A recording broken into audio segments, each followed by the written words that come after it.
যে মন্দির, সেই মন্দির যে মূল মন্দির, ঠিক এই মন্দির আমার পিছনে আপনারা দেখতে পাচ্ছেন যে মন্দির, সেই মন্দিরে আসেন তিনি। এসে 5টার সময় মন্দিরটি খুলেছে, কারণ কিছুক্ষণ আগে পর্যন্ত বন্ধ ছিল, যেহেতু স্বরাষ্ট্রমন্ত্রী আসছেন। 5টার সময় খুলেছে এবং এই মন্দিরে এসে তিনি আরতি করেন, রাধা মাধবের কাছে আরতি করেন। এবং একই সঙ্গে আমরা দেখতে পাই যে আজকের শুভেন্দু অধিকারী, শ্রমিক ভট্টাচার্য তারাও কিন্তু আজকের উপস্থিত ছিলেন। শুভেন্দু অধিকারীকে দেখা গেল তিনি বিরোধী দলনেতা, তিনি পুষ্পস্তবক থেকে একেবারে তিনি যিনি একদিকে যেমন ফুল দিয়ে একেবারে অভিবাদন জানালেন, তার পাশাপাশি যে মূল মন্দিরগুলো রয়েছে সেখানেও কিন্তু গলফ কার্টে করে অমিত শাহ গেলেন। গিয়ে সেখানে গিয়ে আমরা দেখলাম আরতি করলেন, দর্শন করলেন। শ্রমিক ভট্টাচার্যকে আমরা কি দেখলাম? শ্রমিক ভট্টাচার্যকে উত্তরীয় পড়াতে দেখলাম এবং একই সঙ্গে যারা সাধু সন্ত সন্ন্যাসীরা ছিলেন তারা অভিবাদন জানালেন, প্রতি অভিবাদন জানালেন অমিত শাহ।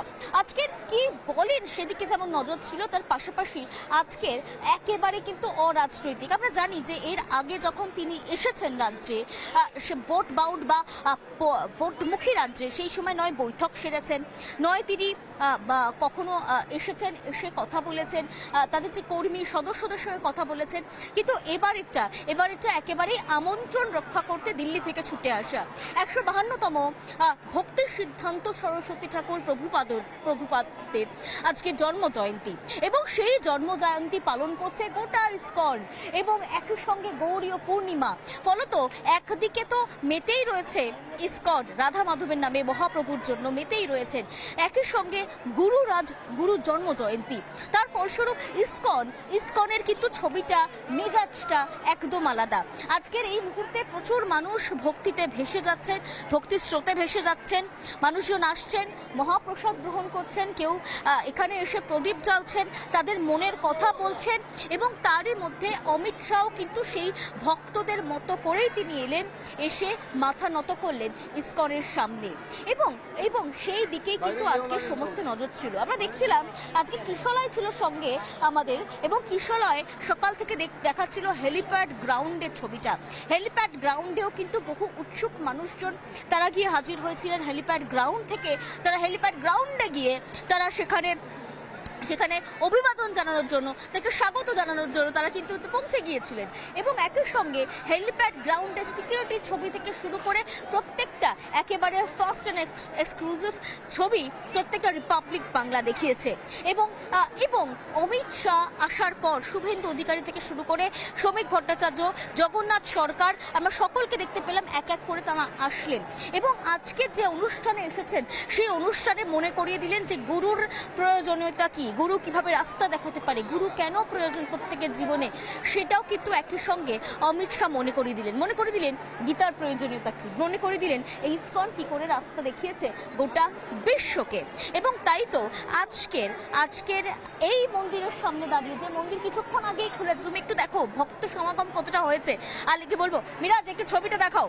এই মুহূর্তে বহু মানুষজন এসেছেন দর্শন করার জন্য, এবং অনেকে তুমি দেখতে পাচ্ছ বসে রয়েছেন এই মুহূর্তে। আর কেউ প্রদীপ জ্বালছেন তাদের মনস্কামনা পূরণের জন্য, কেউ প্রদীপ জ্বালিয়ে তাদের কথা মনে করে দিচ্ছেন, কেউ হরিবোল করছেন, কেউ পুজো দেওয়া হয়েছে এবং সেখানে আরতির যে আশীর্বাদ, সেই আশীর্বাদ নিয়ে নিচ্ছেন।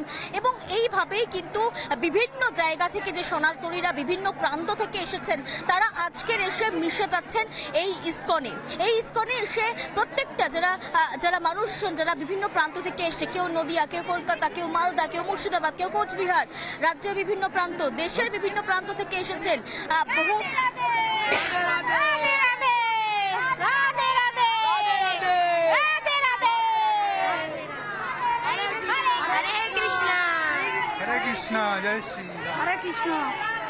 একদম দেখো হরে কৃষ্ণ ধ্বনি উঠছে, এবং হরে কৃষ্ণ ধ্বনি থেকেই, অনেক ধন্যবাদ, হরে কৃষ্ণ ধ্বনি উঠছে।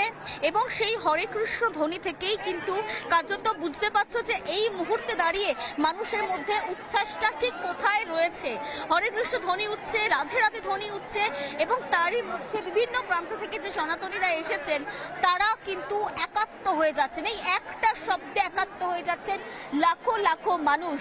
এবং এবং যেটা তোমাকে বলছিলাম, তুমি জানো যে এই যে মায়াপুর ইসকন, তার আগে একটা বিষয় বলে দিই যে এটা কিন্তু খুব সিকিউর জোন। এখানে যেমন একদিকে পুলিশ ডিপ্লয়মেন্ট থাকে, ডিসকনের নিজস্ব কর্তৃপক্ষের তরফ থেকে নিরাপত্তা রক্ষীরা থাকেন, পাশাপাশি প্রত্যেককে স্ক্যানিং করে আসতে হয়। আমি একবার বলে দিই, কেউ কিন্তু যারা আসছেন ভক্তরা তারা ফোন নিয়ে আসতে পারেন না, আমাদেরকে স্পেশাল পারমিশন করিয়ে চেকিং করিয়ে তারপর এই সমস্ত ইকুইপমেন্টস আনতে হয়েছে। এই ইসকন যেহেতু বিভিন্ন প্রান্ত থেকে মানুষরা প্রত্যেক দিন আসেন, তার জন্য হাইলি সিকিউর জোন। পাশে নতুন বিল্ডিং তৈরি হচ্ছে, মায়াপুর ইসকনের নতুন বিল্ডিং তৈরি হচ্ছে, নতুন জায়গা তৈরি হচ্ছে, সেখানে কদিন পর খুলে দেওয়া হবে এবং সেখানে দেখার জন্য আরও বিভিন্ন দূর থেকে মানুষজনরা আসবেন। তাই বলাই যেতে পারে রাজ্যের বুকে মায়াপুর ইসকন পুরো বলা যেতে পারে একেবারে কিন্তু অন্য একটা দিশা খুলে দিচ্ছে। এবং আমি বলছিলাম যে আজকের অমিত শাহ এলেন, অমিত শাহ এসে তিনি আজকের আরতি করলেন। ইসকনে কোনো রাজনৈতিক সভা নয়, কোনো রাজনৈতিক সংগঠন নয়, কোনো রাজনৈতিক সংগঠনের ডাকেও নয়, ইসকনের একেবারে আমন্ত্রণে তিনি আসেন এবং এসে তিনি চপারে নামার পর সেখান থেকে সোজা চলে যান মূল মন্দিরে। পাশাপাশি আরতি করতে দেখা যায় অমিত শাহকে। আজকের আরতি করেন তিনি, আরতি করে পুষ্প মাল্যদান করেন। এমনকি আমরা দেখলাম যে শ্রীলা প্রভুপাদের যে ছবি সেখানে মাল্যদান করেন, ভক্তি সিদ্ধান্ত সরস্বতী ঠাকুর প্রভুপাদের যে মূর্তি বা ছবি সেখানে তিনি মাল্যদান করেন। এবং সব মিলিয়ে আজকে ভক্তি সহকারে, ঠিক যেমন তুমি দেখতে পাচ্ছ বহু মানুষের সমাগম আজকের হয়েছে, এই সমাগমের মধ্যেই আমরা জানি যে আজকের সকালটা ইসকনের কাছে একদম অন্যরকম ছিল। ইসকন একেবারে অন্য মেজাজে ছিল। একদিকে ইসকনে আবেগে ভেসে যাচ্ছে, তার মধ্যে অমিত শাহকে, দেশের স্বরাষ্ট্রমন্ত্রীকে তারা পাচ্ছেন। স্বাভাবিকভাবেই সেটা যে যথেষ্ট পরিমাণে গুরুত্বপূর্ণ হবে, আবেগের হবে, এটা তো বলাই বাহুল্য। এবং তাই তো দেখা গেল অমিত শাহ আসার পর তিনি আজকের প্রত্যেক মানুষ সেখানে উপস্থিত ছিলেন। কিশলয় ছিল আমাদের সঙ্গে এবং কিশলয় কথা বলেছিলেন, জেনেছিলেন আজকের দিনের মাহাত্ম্য। আমরা শুনে নি কি বললেন। আমার সঙ্গে এই মুহূর্তে একজন বিশেষ অতিথি রয়েছেন, মনোহর দাস প্রভু, এবং কীর্তন মেলা যিনি মূলত ম্যানেজ করেন, অ্যারেঞ্জ করেন, লন্ডন থেকে এসেছেন। কীর্তন মেলার বিশেষত্ব কি? কীর্তন মেলা বহু বছর ধরে চলছে। আমাদের মায়াপুরে কীর্তন হলো ক্যাপিটাল সেটা মায়াপুর। এই কীর্তন মেলা কেবল এক জায়গায় নয়, সমগ্র পৃথিবী এবং London, America, Australia, German, France, Britain, Ireland, Scotland, Dubai, সব জায়গায় কীর্তন মেলা হয়, ভীষণ বড় আকারে হয়। অন্তর্রাষ্ট্রীয় সিঙ্গাররা এসছেন, গান করছেন, কন্টিনিউ চলবে। ভিআইপিরা আসবেন, সিকিউরিটি আসবেন, আর তার সাথে সাথে কীর্তন চলতে থাকবে। কৃষ্ণ মহামন্ত্র কীর্তনে কিন্তু মেতে উঠেছে গোটা মায়াপুর ইসকন মন্দির। কীর্তন মেলা চলছে সম্পূর্ণ দমে। ভিডিও জার্নালিস্ট সঞ্জয় নাইয়ার সঙ্গে কিশলয়।